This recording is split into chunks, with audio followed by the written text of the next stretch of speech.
আমি ইউনিভার্সিটির first class first যে মাথা নিয়ে আমি অঙ্ক করেছিলাম, সেই মাথা নিয়ে যদি আমি কোনো খারাপ কাজে যদি নিযুক্ত হই, আমাকে কিন্তু সামলাতে পারবে না কোন সরকার। যেই হাতে আমি পেনে আমি অঙ্ক করেছি, সেই হাতে আমি যদি বোম বানাতে পারি, পারবে তো রাজ্য আমাকে আটকাতে? আমার মতন একটা স্টুডেন্টকে। আমার নাম অভিজিৎ গিরে, আমি ভদ্রকালী গান্ধী বিদ্যাপীঠের টিচার। আমাদের অনেক শিক্ষক শিক্ষিকাদের কাছে উচ্চ মাধ্যমিকের খাতা আছে, ওনারা ঠিক করেছেন উচ্চ মাধ্যমিকের খাতা তারা কিন্তু এখন রাখবেন, কিন্তু কোন ছাত্রের কিন্তু আমরা কোনো ক্ষতি করব না। যাদের খাতা আছে তাদের খাতা কিন্তু আমাদের কাছে থাকবে। আমরা যেখানে আমরা সুরক্ষিত নয়, সেখানে ভবিষ্যৎ জেনারেশন পড়াশোনা করে কি করবে? আজকে যারা এইচএস এর খাতায় তাদেরকে 100 নাম্বার দিয়ে তারা কি করবে? আবার বেকার হয়ে আমাদের মতন হবে?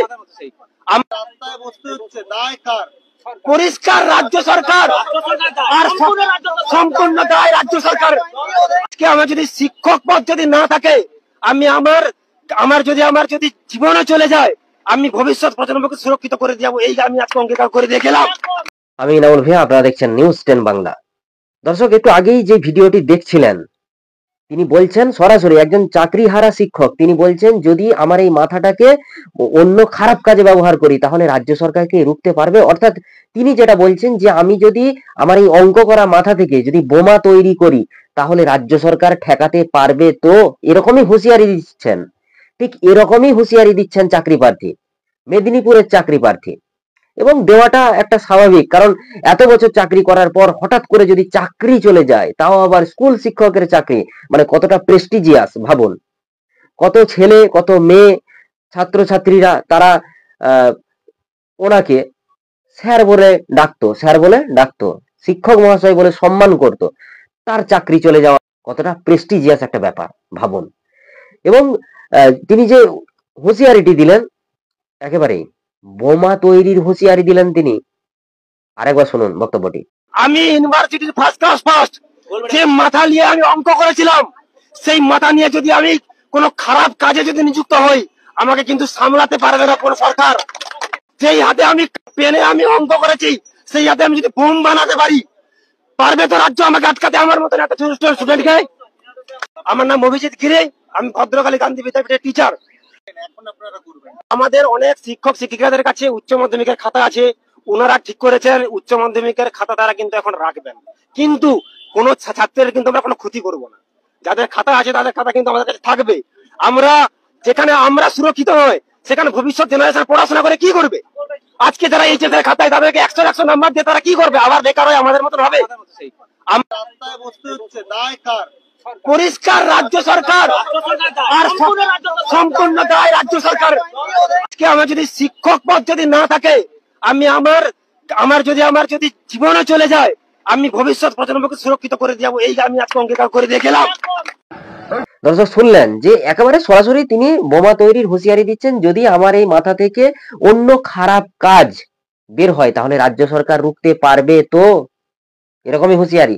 এবং আরেকটা কমেন্ট, একটা ফেসবুক পোস্ট আপনাদেরকে দেব, যেটা একজন জালি মাস্টারে, তিনি নিজেকেই বলছেন আমি জালি মাস্টার, অর্থাৎ সৎ সাহস রয়েছে এরকম একজন শিক্ষক, তিনি সরাসরি বলছেন যে আমি 7ই নভেম্বর উপস্থিত থাকবো না ইনডোর স্টেডিয়ামে। তিনি কি বলেছেন এটা আপনাদেরকে পড়ে শোনাবো। পাশে দেখতে পাচ্ছেন যে তার ফেসবুক পোস্ট, নাম পল্লব দত্ত। তিনি কি লিখছেন? তিনি লিখেছেন 7ই এপ্রিল নেতাজি ইনডোর স্টেডিয়ামে কারা যাবেন আমি জানি না, আমি যেতে পারবো না, কারণ নেতাজি ইনডোরে সেদিন যিনি থাকবেন তিনি সততার প্রতীক, আর আমি নেহাতি জালি মাস্টার। মানে স্বীকার করে নিলেন এক প্রকার পল্লব দত্ত। একজন জালি মাস্টার হয়ে সততার প্রতীকের সামনে দাঁড়ানোর স্পর্ধা আমার নেই, যাদের সে স্পর্ধা আছে যাবেন। অবশ্য কেউ না গেলেও নিজেদের ছেলে দিয়ে স্টেডিয়াম ভরিয়ে দিতে পারবেন ওনারা।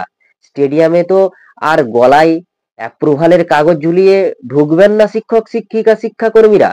অযোগ্যরা যখন একটা রিক্রুটমেন্ট প্যানেল ভর্তি করতে পেরেছে, স্টেডিয়াম আর এমন কি জিনিস? ভর্তি স্টেডিয়াম, ভর্তি জনসভা, ভর্তি ব্যালট বাক্সের চক্করে রাজ্যটাই ভেতর থেকে ফাঁকা হয়ে যাচ্ছে শুধু। ঠিক এরকমই পোস্ট করেছেন পল্লব দত্ত। অর্থাৎ তিনিও একজন শিক্ষক। তিনি যেটা বলতে চাইছেন যে আমিও একজন শিক্ষক, তবে আমি যে চাকরিটা আমার গেছে সেটা আমার জালি চাকরি, টাকা দিয়ে নেওয়া চাকরি। অর্থাৎ স্বীকার করে নিলেন এই পল্লব দত্ত। সৎ সাহস রয়েছে, স্যালুট জানাই, কিন্তু ধিক্কারও জানাই সঙ্গে সঙ্গে, কারণ আপনার জন্য আরেকজন বেকার হয়ে ঘুরছে পথে পথে। ভাবুন, 26,000 গেল এসএসসি নিয়োগপ্রাপ্ত শিক্ষকদের চাকরি। এবার কিন্তু হাইকোর্টের ডিভিশন বেঞ্চে রয়েছে 32,000 প্রাইমারি স্কুলের শিক্ষকদের চাকরির মামলা। কি হতে পারে দর্শক, সেদিকে নজর থাকবে আমাদেরও।